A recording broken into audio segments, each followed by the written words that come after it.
Boa tarde, pessoal. Bastante frio aqui na campanha, bastante frio aqui na região sul, né, do Brasil, na primeira capital dos farrapos, a primeira capital farroupilha. Bastante frio, né? E eu gostaria de, com a ajuda de vocês, fazer a leitura do Evangelho de João, capítulo 16, versículo 16, capítulo 6, tá? Vou dar para nós fazer a reflexão e a decodificação daquilo que a gente está lendo. Bom? Jesus vem ao encontro de seus discípulos caminhando sobre o mar. Ao entardecer, seus discípulos desceram ao mar e, subindo num barco, dirigiram-se a Cafarnaum. Do outro lado do mar, já estava escuro e Jesus ainda não viera encontrá-los. Além disso, soprava o vento forte e o mar se escrespava. Tinham remado cerca de 25 ou 30 estádios. Quando viram Jesus aproximar-se do barco, caminhando sobre o mar, ficaram com medo. Jesus, porém, lhes disse: "Sou eu, não temas." Quiseram então recolhê-lo no barco, mas ele imediatamente chegou à terra para onde iam.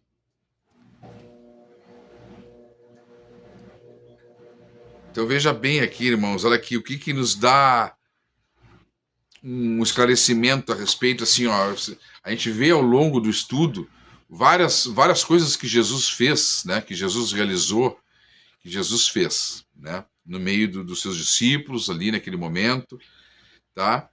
Então aqui, olha só o poder sobrenatural, tá, que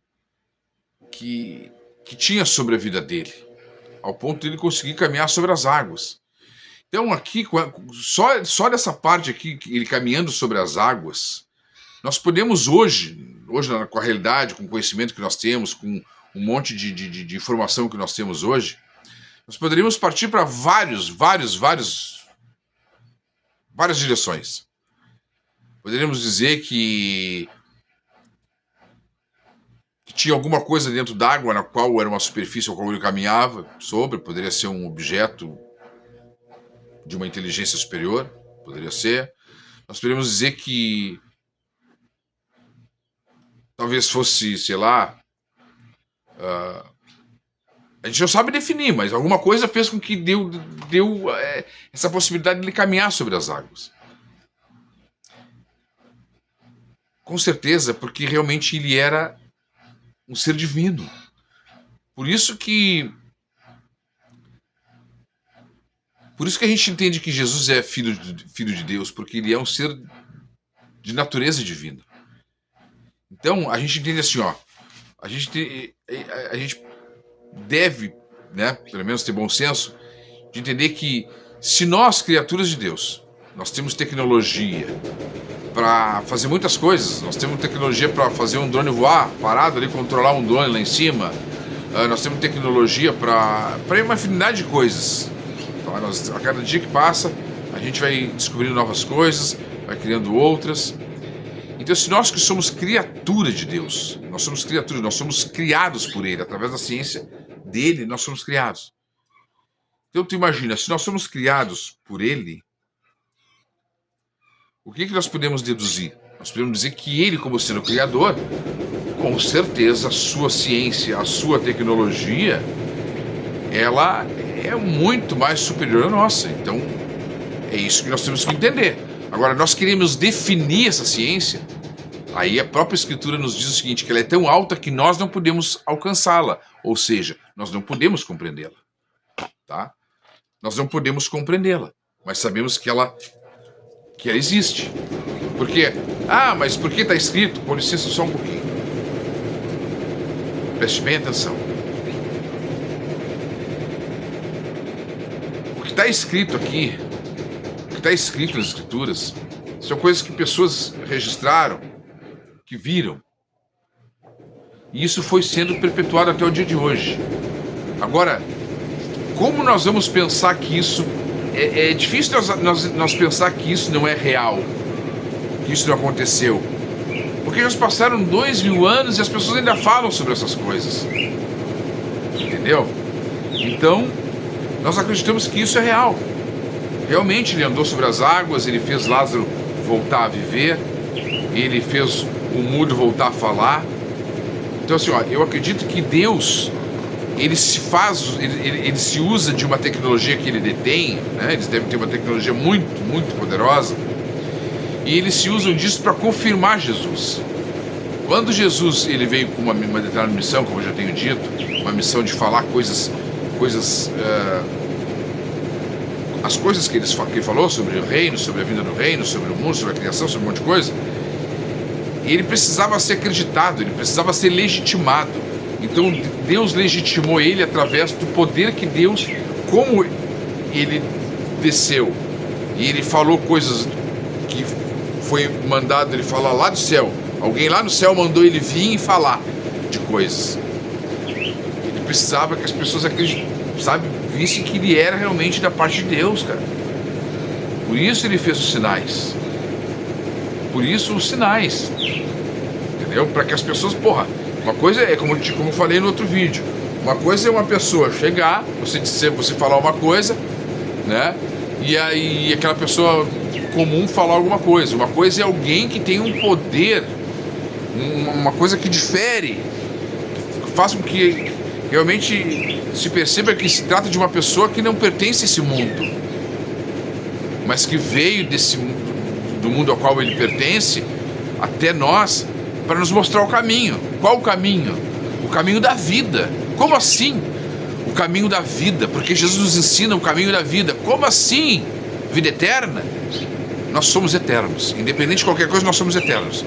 Agora, a questão é se nós vamos viver a eternidade lá onde está sendo preparado, ou se nós vamos viver a eternidade aqui, ou em qualquer crosta de um outro planeta. Bom, aí essa é a questão. Mas eternos nós somos. É uma coisa que nos deu essa eternidade. Tá? Então nós somos eternos. Então, quando ele veio de lá até aqui para nos mostrar o caminho da vida, para nos mostrar o caminho da vida verdadeira, a vida verdadeira que ele está falando, é como viver nesse mundo para ser merecedor do outro.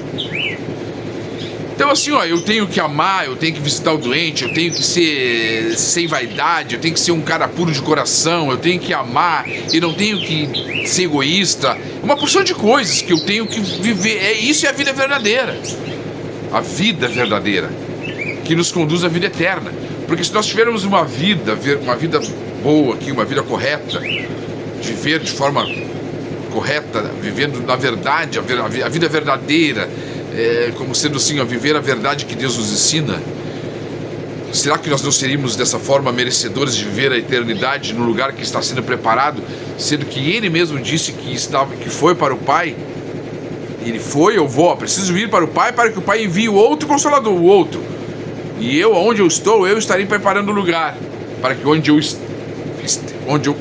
estiver, você também esteja. Então é isso. Ele não está aqui hoje, mas ele está lá preparando o lugar. Mas um dia ele esteve aqui. Ele deixou de estar lá por um período de tempo para estar aqui, sofrendo, sendo judiado, sendo ignorado, sendo desprezado, sendo machucado, ferido com palavras, odiado, desprezado. Para quê? Para mostrar o amor. Aí tu pergunta assim, mas como? Por que Jesus, sendo filho de Deus, veio até nós e foi odiado, desprezado? Porque é difícil alguém vir até nós e nos mostrar para nós aquilo que nós devemos melhorar. Isso nos causa espanto. Para muitas pessoas isso é um escândalo. Como alguém vai querer me repreender? Como alguém vai querer me orientar, me exortar? Ele fez isso. E entre outras coisas mais. Mas as pessoas tinham esse ímpeto de odiá-lo porque a frequência dele era diferente. E quando nós somos pessoas inferiores a outras pessoas, nós nos indignamos quando aquela pessoa que é superior a nós nos faz enxergar nossa imperfeição. Nós, em vez de agradecer, a grande maioria das pessoas, em vez de agradecer e ser grato a essa pessoa, ela se sente muitas vezes indignada, porque alguém teve a capacidade de dizer para mim, mostrar para mim a minha imperfeição. Tá entendendo? Então isso prova que eu não estou vivendo a vida verdadeira, porque se eu estivesse vivendo a vida verdadeira, eu faria o quê? Eu seria grato. Eu estaria agindo com sabedoria e sendo grato aquela pessoa que teve a capacidade de me fazer enxergar aquilo que eu deveria melhorar, compartilhando comigo algumas coisas que fariam de mim uma pessoa melhor. Então foi isso que Jesus veio fazer o tempo todo. O que Jesus veio fazer o tempo todo foi justamente isso. Foi nos mostrar o caminho da verdade, o caminho da vida. Então por isso, ele veio do céu, ele era um ser filho de um gerado de Deus, ele tem uma natureza igual a do Pai, né? Ele tinha autoridade, ele tinha, sobre ele existia um poder, existia uma majestade, sobre ele existia uma majestade, uma realeza que não pertence a esse mundo. Então assim, é algo superior. Então quando ele dizia sai, tinha que sair. Quando ele dizia levanta, tinha que levantar. Há algo lá em cima, sentado em algum trono de glória, um Deus maravilhoso, exercia a sua tecnologia, o seu poder, para que Jesus fosse glorificado aqui na terra e as pessoas pudessem ver que Jesus era realmente o Filho de Deus, era um ser gerado de Deus, ele era um Deus também, né? Eu sempre digo que Jesus não era, Yeshua não era o Deus Todo-Poderoso, né? A gente entende, a menos que tenha, né? Pode que isso aí futuramente a gente entenda de outra forma, mas hoje eu entendo que o Deus Todo-Poderoso é o Pai, é Yod Revoré, é o Deus Todo-Poderoso, né? Então é isso. Então Jesus é o unigênito do Pai, o Pai é o Deus Todo-Poderoso. Hoje a gente vê pessoas, né, deusificando Jesus. E a gente sabe, porque nós vamos ver nos estudos, que Jesus, ele nunca quis ser adorado, ser adorado pelos homens. Tanto que ele disse, né, quando ele diz assim, tem uma parte que ele diz numa oração que ele faz ao Pai, diz assim: Pai, eu vim para que eles tenham pleno conhecimento de Ti, o único Deus verdadeiro. Tá? Então ele se colocava como alguém que reconhecia alguém que era o Deus verdadeiro, que é o Deus verdadeiro. Jesus, ele tem uma natureza divina? Tem, mas ele não é o Deus Todo-Poderoso, ele não é Yod Revoré, ele não é o Pai, ele é o Filho, tá? Aí, esse Filho que é Yeshua, em João, nos Evangelhos aqui mais adiante, nós vamos ver lá por 13, 14, nós vamos ver que ele fala do Paráclito, de um outro igual a ele, de um outro Cristo igual a ele, que era preciso que ele subisse ao Pai, porque se ele não subisse, o Pai não iria enviá-lo, tá? Então assim, Yeshua falou de um outro. Então nós sabemos que tem o Pai, que enviou o Filho, no caso Yeshua, né? E tem o outro Consolador, o outro Paráclito que Jesus falou, que o Pai também enviará. E o Pai enviará em nome de Jesus, em nome de Yeshua. E esse que vai vir agora, esse que vai ser ungido, que vai ser usado, né, que vai ser revelado, que vai se revelar, que vai, na verdade, na prática, ele vai ser o mesmo Messias do povo judeu, que é o que vai unir as 12 tribos, 12 mil de cada tribo. Esse, ele não vai diminuir Jesus. Entendeu? As pessoas podem se escandalizar: mas como vai vir outro? Jesus é Jesus. Claro que Jesus é Jesus. Jesus é importantíssimo. E ele é tão importante que o Pai achou por bem, num determinado momento, enviar o outro depois dele, para que esse depois dele desse testemunho do próprio Filho e desse testemunho dele, né? E pudesse vir em nome dele, assim como o Filho veio em nome do Pai. Não sei se está fácil de compreender, mas é isso, pessoal. Então a gente fala no Mestre, através do Mestre nós vamos entender a respeito desse Messias. Através do Mestre Jesus nós vamos entender que esse outro Consolador é o mesmo Messias dos judeus, é o mesmo ungido dos judeus, é o mesmo. Só que como naquele tempo, há 2000 anos, houve uma divisão ali, né? Jesus não foi aceito no meio do povo dele, porque Jesus também era um profeta. Ao mesmo tempo que ele era gerado da parte, ele tinha uma natureza de Deus, ele era gerado de Deus, ele também é Deus, não o Todo-Poderoso, mas ele também é Deus. ele também era um profeta, ele profetizou. Porque profeta é quem profetiza, profetiza coisas futuras. E Yeshua profetizou coisas que haveriam de acontecer no futuro, ou seja, agora. E essas coisas que hão de acontecer agora é que vai encerrar, sabe, o plano. Vai dar o fechamento, a conclusão do plano do Pai. Lembrando que tanto o Filho quanto esse que virá agora tem comunhão com o Pai. Assim como tanto o Pai tem comunhão com eles dois, com o Exu e com o Ruach, que é o Espírito, que é esse outro, o Espírito Santo, Consolador. Creio que todos os três têm naturezas divinas. E creio que esses três é o mesmo que lá em Gênesis diz: façamos o homem conforme a nossa imagem e conforme a nossa semelhança.